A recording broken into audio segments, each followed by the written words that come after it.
গছৰ পৰা সৰি পৰা পাতে কি শিকাই জানে? যদি জীৱনত আপুনি বুজা হৈ যায় তেন্তে আপোনাক আপোনবোৰেই দলিয়াই দিব।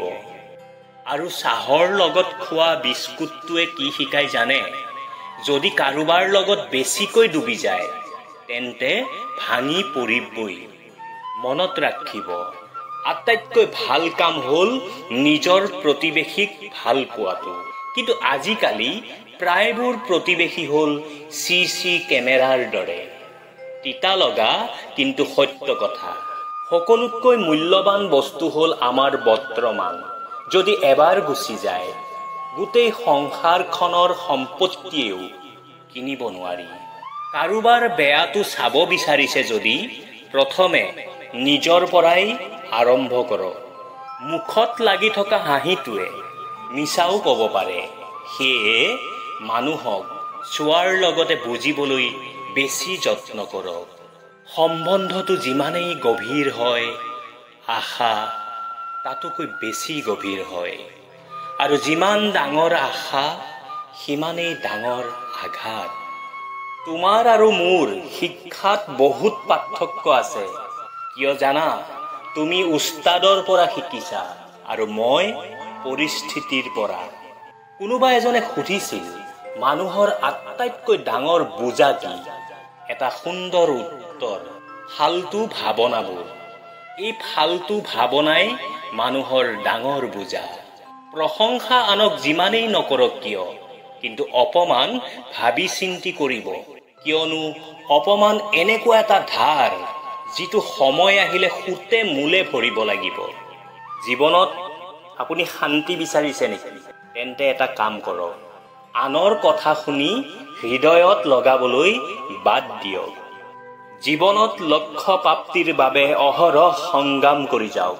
লক্ষ্যত উপনীত হ'বই। কেতিয়াবা শুনিছে জানো আন্ধাৰে পুৱা হ'ব দিয়া নাই বুলি?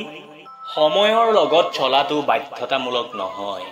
সত্য পথত চলক, সময় আপোনাৰ লগত চলিব।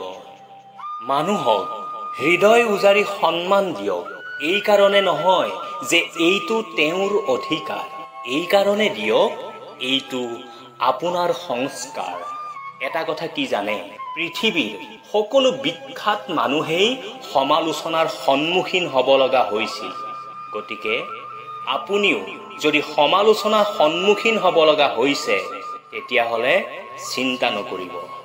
অন্যায় সমালোচনাই বহু ক্ষেত্ৰত পৰোক্ষভাৱে প্ৰশংসা কৰাটোকে বুজায়।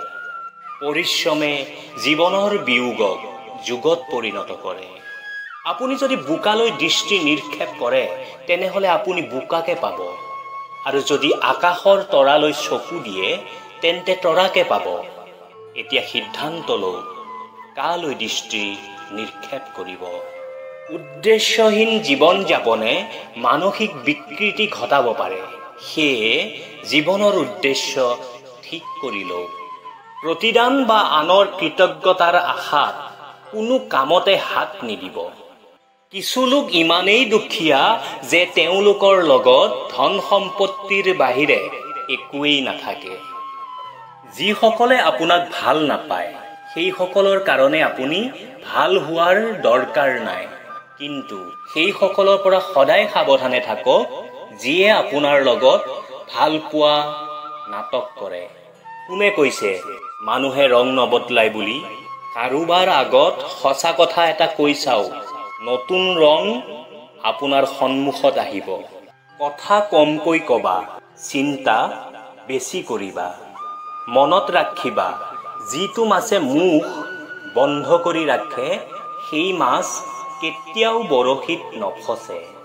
যিমানে ডাঙৰ হবা সিমানে বুজিব পাৰিবা এই পৃথিৱীত স্বাৰ্থৰ অবিহনে কোনেও কাৰোৰ লগত নাথাকে। পানীৰ অবিহনে যিদৰে সাঁতোৰ শিকিব নোৱাৰি, একেদৰেই বিপদৰ অবিহনে আপোন পৰ কেতিয়াও চিনিব নোৱাৰি।